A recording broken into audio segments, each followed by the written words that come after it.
This is Bigbruh again with another reaction video.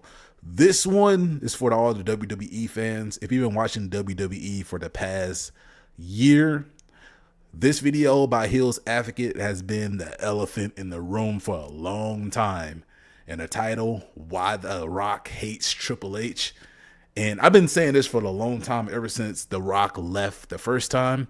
And I haven't watched this before, but I hope Hill's Advocate really did a full depth review with this, because The Rock has been getting blamed the past year for everything. So I'm not going to keep on talking. I hope you guys enjoy this video. Let's watch. And there ain't a man back there that can stop The Rock. It ain't no general manager. It ain't no vice president of who gives a Triple H. It doesn't matter. From being bullied in the locker rooms to having his main event at Wrestlemania taken away, it is safe to say that The Rock and Triple H have some clear history going on. After countless months of research and waiting to see how everything plays out, I have finally found what really happened between Triple H and the final boss. And these tensions between Hunter and the People's Champion, they have been brewing on for decades. So, in this Heels Advocate deep dive, let me show you the real history between Triple H and The Rock. But just before we dive in, please be sure to hit the people's elbow on that like button and subscribe with the bell notification turned on if you haven't already. With that being said, let us start from the beginning.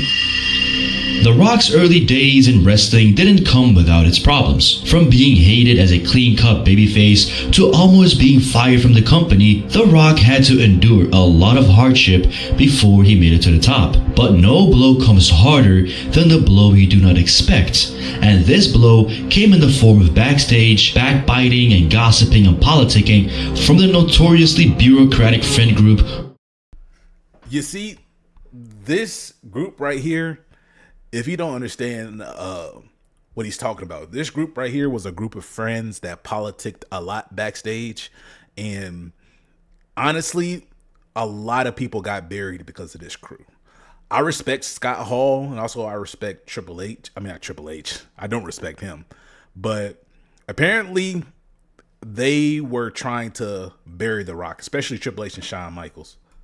Known as the Clique, consisting of Kevin Nash, HBK, Scott Hall, and the game himself, Triple H. Trying to climb the rankings of the WWE is something Triple H aimed to do from the beginning. To hell with The Rock, to hell with Austin, to hell with The Undertaker. I own all their asses. No matter how dirty or clean he needed to be, he first started to gain his influence backstage by befriending Shawn Michaels, and then he became Kevin Nash's errand boy, where he literally carried his bags around. As soon as he gained his position in the Clique, Triple H wasted no time to build up his own name, and no strategy is better than to poison the competition to the boss, especially when he had new up-and-coming stars. Luck would have it that The Rock, or Rocky Maivia as he was known at that time, had to figure this out the hard way, and this bitter truth remained with him up until today. A sad reality that years later, when The Rock became a global megastar, he decided to put this into a TV show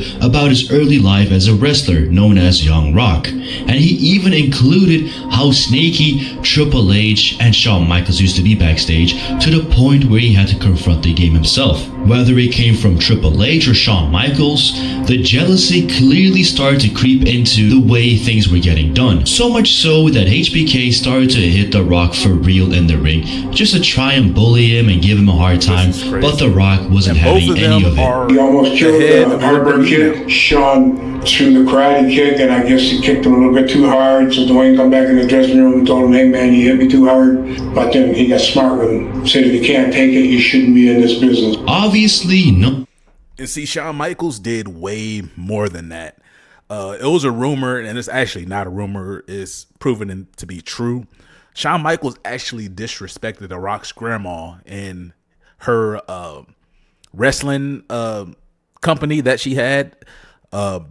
Apparently Shawn Michaels disrespected his grandma, and The Rock heard about that, and he didn't like Shawn Michaels since, and this made it worse. To this day, there's like a video of The Rock coming back for WrestleMania with Stone Cold, Hulk Hogan, and Shawn Michaels. You can see The Rock not giving any attention to Shawn Michaels at all, because he still does not like the guy, like, at all. He doesn't like Triple H as well, but I think he's just playing politics with Triple H because he's the COO. But Triple H and Shawn Michaels, they have a lot of dirt in the company. And the sad thing is, they're the heads of the company. Shawn Michaels, he's over NXT, and Triple H, he's over the whole thing, SmackDown and Raw. So, go figure. None of this would have any impact on the undeniable rise of The Rock as one of WWE's biggest ever stars, surpassing the entire clique altogether, and helped define the entire Attitude Era. As soon as The Rock became one of the top names in the company, Triple H had to find his own way to rise to the top as well. But before he could, Triple H had to eat some humble pie. It was the notorious curtain call moment where the entire clique closed off the show at Madison Square Garden, where both the baby faces and the heels broke kayfabe and embraced each other as the show came to an end. This was done because Scott Hall and Kevin Nash were jumping ship to the WCW. They obviously couldn't punish Nash, they obviously couldn't punish Hall, or even Shawn Michaels, who was a champion, so the default punishment had to rain down on the game, and this was a lesson he never ever forgot. As soon as the punishment was done, Triple H began his power expansion backstage. First, getting rid of his girlfriend Chyna, whom he had started dating back when they both started training under Killer Kowalski, so but obviously dirty, dumping her and going from a female So talent dirty. to the boss's daughter is quite a significant upgrade. Despite how badly the cheating and backstabbing hurt Chyna, it was nothing compared to how she got treated afterwards in the WWE when she figured out the game was cheating on her. The WWE decided to completely bury her as a big deal, and as soon as she was cut, she maxed out her time in Japan, but ultimately the betrayal, the backstabbing, and the hurt she had to endure clearly impacted her personal life, as she then turned to substance abuse, as it is typical with most wrestlers, and her life started to spiral out of control, and later she found her demise at those. RIP to Chyna, man. Hearing she's such a sweetheart, and Kevin Nash even spoke about it. Like, they did her completely dirty. She should, of all people, she should be in the Hall of Fame. If the Bella twins can make the Hall of Fame, and what's Undertaker's wife called, named Kelly or whatever her name is, she made the Hall of Fame, she should definitely be in the Hall of Fame. It's sad that what they did to her, and Triple H and the whole WWE company really did her dirty. Same exact pills as well, having OD'd on these pharmaceutical pills. Now that I've laid out the foundation of this feud between The Rock and The Game, we can now understand where this cutthroat mentality bled into their way of getting ahead. As the Attitude Era was wrapping up, we then started to see some new stars getting built. The Rock, he did the honors before he fully went away to Hollywood by passing the torch to the new up-and-coming star, Brock Lesnar, in 2003. Rock wouldn't be back, at least in a regular capacity, up until he had his programming with John Cena that lasted about 2 back-to-back WrestleManias from 2012 to 2013. The Rock, aside from his occasional pop-ins throughout the years, did not have a major role in the WWE until Vince McMahon had to leave the company and Triple H stepped up as head of creative. Seeing the massive opportunity to be involved big time with the WWE, he became a member of the board of directors of TKO, the parent company that now owns the WWE, which essentially made Triple H have to answer to The Rock, which means The Rock was now his boss. As WrestleMania 40 came and went, there was a lot of historical revisionism, and I will not stand for any of it. And this is something perpetuated by none other than Triple H himself and the WWE. They say, wow, WrestleMania was a massive success. It shattered records, attendances, gates, and it's all because of Triple H, and it's all because of Vince McMahon finally left, and we are rid of that old timer. We are rid of the man who completely built up the WWE actual universe that we know and love today. He did all the hard work, but it was Triple H that saved us, right? Because now the more in tune Triple H. That's false. Who saved WrestleMania was The Rock. The Rock is the main person that caused that WrestleMania to have such a buzz. I'm telling you, a lot of people are blaming The Rock for everything and trying to give praise to Triple H. And I don't understand why they're doing that.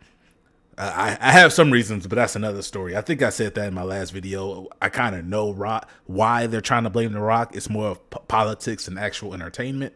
But Triple H is not the reason why that WrestleMania with The Rock as the final boss, Roman Reigns and Cody and Seth, and Roman versus Cody at the end, that was cinema, and that was all because of The Rock being a great heel, not Triple H.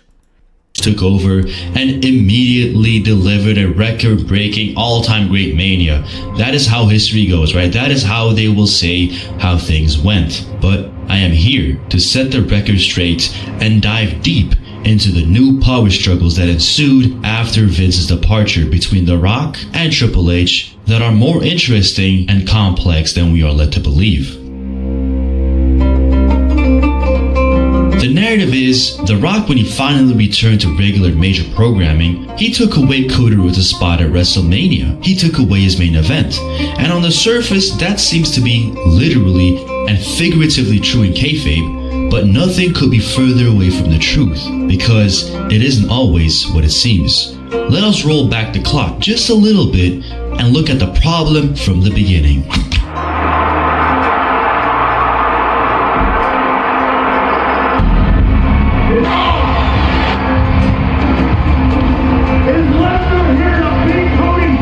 It was the climax to the post-lockdown era of the WWE, where we saw the product go through the worst time in wrestling history. In all of this desperation, they turned Roman Reigns finally heel, and he went on a 3-year-long title reign in a desperate attempt to have finally found an equal.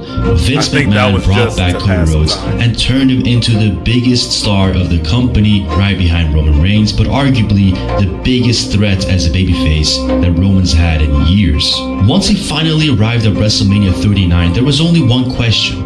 Will the streak break, or will Roman retain?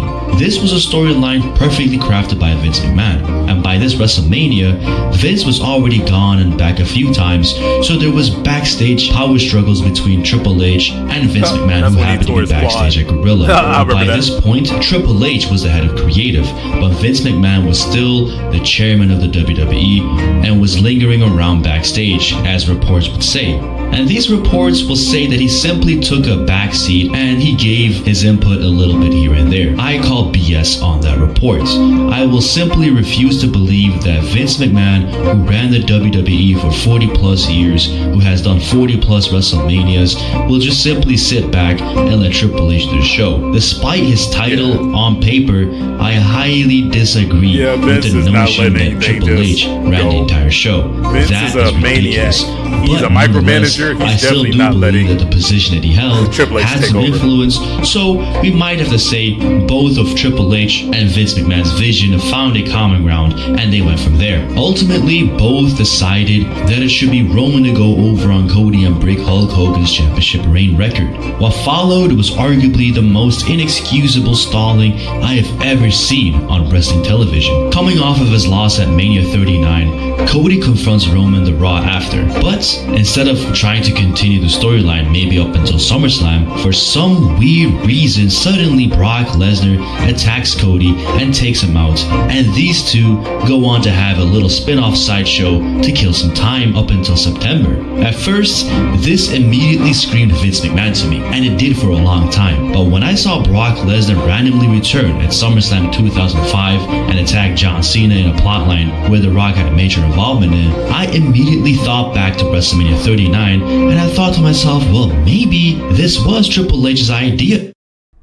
Yeah, that is Triple H's idea. That was Triple H and TKO. What Triple H is trying to do lazy booking and seeing he can make money off of Brock Lesnar. That's all it was, and he didn't want The Rock to come back and have any shine, but this is all Triple H. All along, because clearly by that point Vince McMahon was in and out of lawsuits. He was not the chairman, then he is, then he retired, then he came back. You never really knew what was going on with Vince. He wasn't a stable character backstage, that was for sure. Why is this relevant?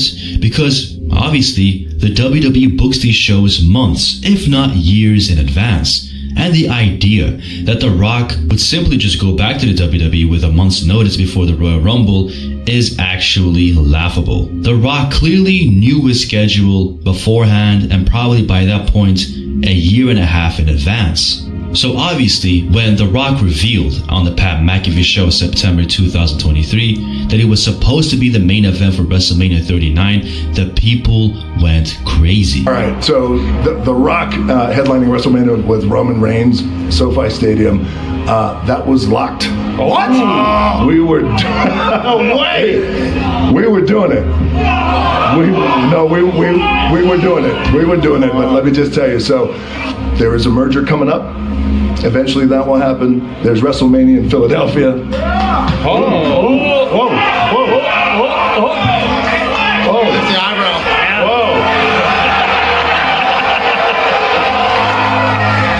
And by now, obviously the Cody Rhodes hype had died down, and the people were getting tired of nobody being able to legitimately take the titles off of Roman. This made me conclude two things by that point. A, the WWE wasn't sold on Cody being able to take the title off of Roman.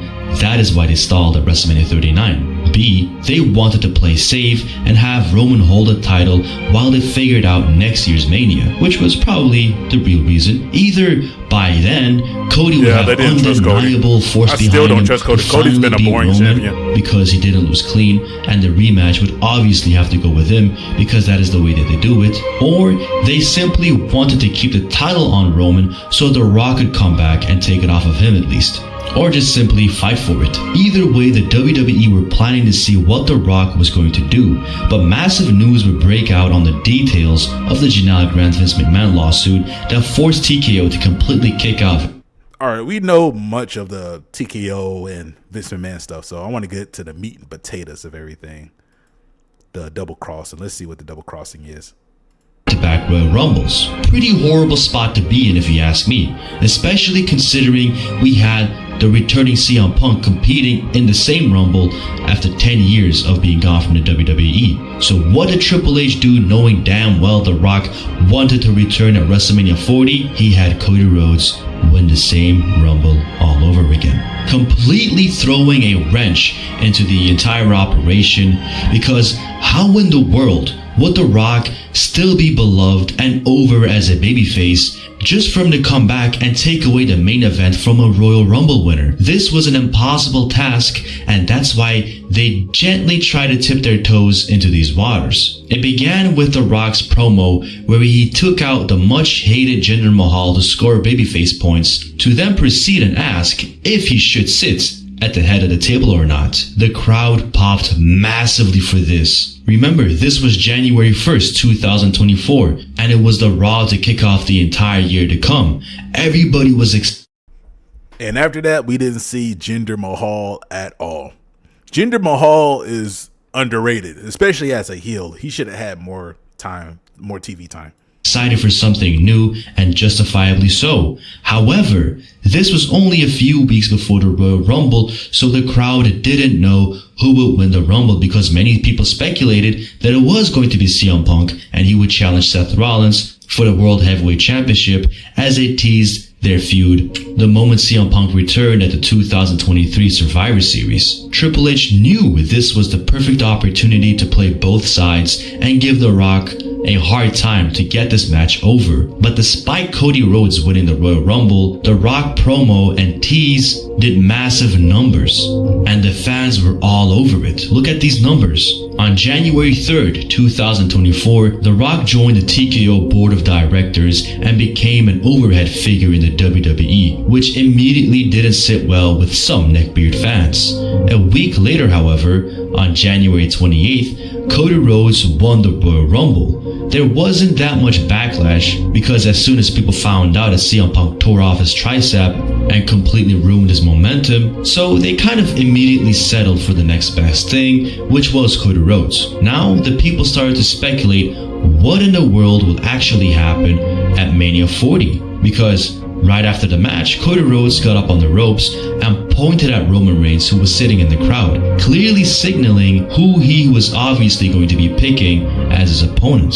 This conditioned the fans to conclude that it was going to be Roman Reigns and Cody Rhodes having a rematch. On February 2nd, 2024, everything collapsed on The Rock. In one of the most bizarre booking decisions ever, Cody Rhodes comes out and he simply announces that he will not use his Royal Rumble victory to rematch Roman, but instead he will step aside and let The Rock do it. This bombed astronomically, to the point where I literally think Triple H did this just to spite The Rock and try and bury him. I mean, you cannot. Triple H 100% did that on purpose. And also, I believe Cody Rhodes did that on purpose as well. Triple H is very smart and cerebral, so he knows what he's doing. And what he wants to do is trying to get the people against The Rock, so it make it seems like that Triple H is saving anything. And Cody Rhodes, he's the type of person that desperately wants to be loved. So Cody Rhodes is going to follow anything that Triple H says. Even though Cody Rhodes had some issues with Triple H back in the day, I believe Cody Rhodes, Triple H, and I'm going to say it, I know John Cena's retired. I believe John Cena and Cody Rhodes and Triple H honestly ruined the whole thing. I think they have some disdain against The Rock and they wanted to make it more about just making money in the company. But Cody Rhodes has a big part of this sabotaging, and that's why the WWE content is so bad right now. Let's see if we can go, because we already know what happened here. Let's see. There's fucking 5 women that are great for every guy. It's like they come in and 6 months later they're like fucking really good. The guys are like just starting to figure shit out. Glazing the female in-ring work as if that is what has sold out WrestleManias previously, while literally The Rock is back, is such a tone-deaf statement to make. Yeah, maybe in isolation, the argument isn't bad inherently, but where the hell was the same excitement for literally the biggest Mania main event since Once in a Lifetime? Even in that moment, Triple H couldn't hide his actual real emotions. But nonetheless, The Rock got screwed and he had to pivot. I called Nick and Triple H and I called Ari. I don't like, even if it's a segment of fans, I don't like that they're upset. Arguably one of The Rock's best runs ensued. It was clearly The Rock's idea to blend this crowd reaction into the storyline and bring in New Age kayfabe into all of this. This was the right call to make given the situation The Rock was in, and he then basically gave the main event back to Cody Rhodes. He then turned heel, became the final boss, and The Rock single-handedly carried WrestleMania 40. It is genuinely funny now looking back at it, and even to this day, Triple H is the one getting all the credit for this that fiasco. final boss When we arc left was the WrestleMania best. 40, you would think the best era in WWE was about to begin. The Triple H era, the Renaissance era, the Paul Levesque era, right? It is all a big joke. With Cody Rhodes immediately calling out Triple H to the ring to end off WrestleMania 40 in victory, something Vince McMahon never did, by the way. Talk about getting your ego stroked. As WrestleMania 40 came to an end, The Rock's Hollywood obligations called him back and he had to leave the WWE again. But not without teasing a future feud with Cody Rhodes on the Raw after Mania. And so the fans and Triple H finally got what they wanted, and the Cody Crybabies were victorious. Cody Rhodes became champion, and the rest of the year, Cody Rhodes feuded with Kevin Owens and AJ Styles. Wow, are you genuinely kidding me? This was horrible. However, Yeah, that was a horrible run. This whole Cody reign has been so boring. Triple H does not know how to book champions, and right now you can tell that Triple H is just doing things for him. And also John Cena and Cody, like those three, John Cena, Cody Rhodes, Triple H, and maybe some others, they are the cause of why WWE is so bad. Mainly Triple H, but they're not doing anything for the entertainment. They're doing everything for them. And Cody Rhodes, this guy, he's doing the same exact thing he did with AEW. Cody Rhodes, this guy, he wants to be loved and admired so badly that he doesn't want to be a heel. He hates people booing him. He wants to overshadow his father so bad that being a heel and being a champion, he desperately wants that. And that's why he turned down that idea of being a heel, and they had to pivot for John Cena to be a random heel for 2 months. And The Rock saw the entertainment value of it. He saw that Cody can be a heel and that will book and make more money. But Triple H, Cody Rhodes, and John Cena, they don't see it as, cinema and entertaining. John Cena, he's just a corporate shill. I'm sorry. I know y'all love John Cena, but he's a corporate shill. He secretly still hates The Rock. I know they say, oh, they're good friends. No, John Cena still hates The Rock. And Triple H really hates The Rock. And The Rock really hates Triple H still. I know they like to play friendly behind, like, on the camera and stuff, but The Rock remembers those bullying back in the days. And I believe sooner or later, he's going to be, like, The Rock is going to be the reason that Triple H is going to be gone. I think currently he's working on it. And I think sooner or later, Triple H is going to get fired from the WWE or demoted. One of those two, fire or demoted, because one, none of the McMahons have any stake in the WWE anymore. Stephanie McMahon, she's completely out of the WWE. Shane McMahon, there was rumors about him going to AEW, and the only person that has connection is Stephanie McMahon's husband, Triple H. So soon as The Rock gets him fired, I think that's going to be the turning point of WWE. This is a long video, but I'm pretty sure you guys got the gist of it.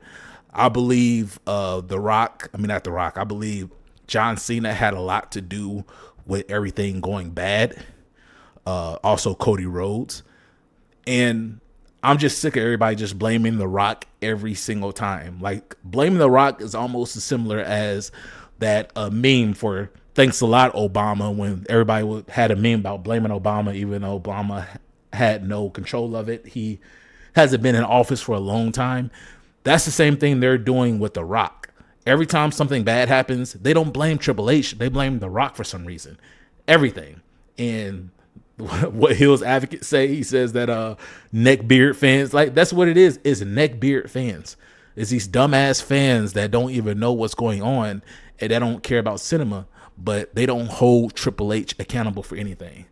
But I'm going to end this video. This documentary is really good. Hill's Advocate is one of my favorite WWE content creators. Him, T-Jax, Bobby Monsoon, Paul Levesque, one of my favorite 3 content creators. If you want to watch the whole thing without hearing my annoying voice, you can watch it, Why The Rock Hates Triple H. And I believe he's going to be the reason that Triple H gets fired. And I think John Cena sees it. I think Cody Rhodes sees it.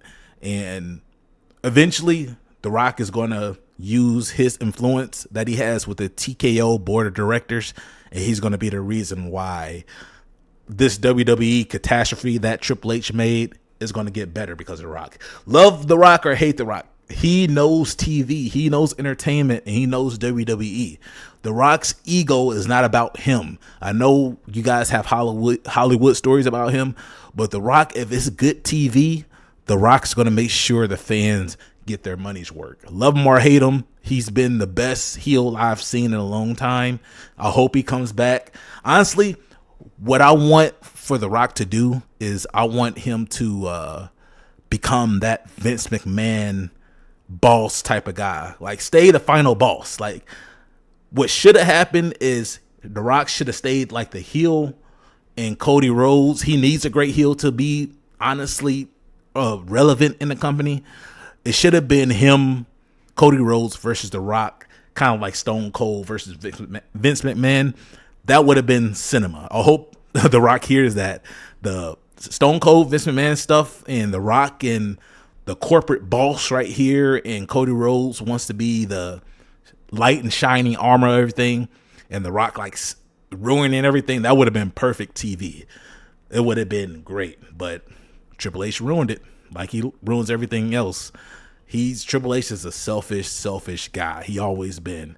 He does stuff for him. He married Stephanie because he wanted to move up, and that's all he ever be.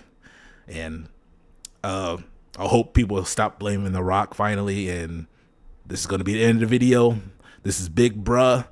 Leave a like, subscribe for more content, and if you disagree with me, leave a comment. If you think The Rock is still mostly to blame for this, let me know. And also, Just give some good detail and don't say the same thing. Oh, The Rock should have showed up more after Travis Scott. We all know why The Rock didn't show up. It's because Triple H was going to ruin everything if he did show up in the first place. So stop saying that. Hope you guys have a good one. Peace.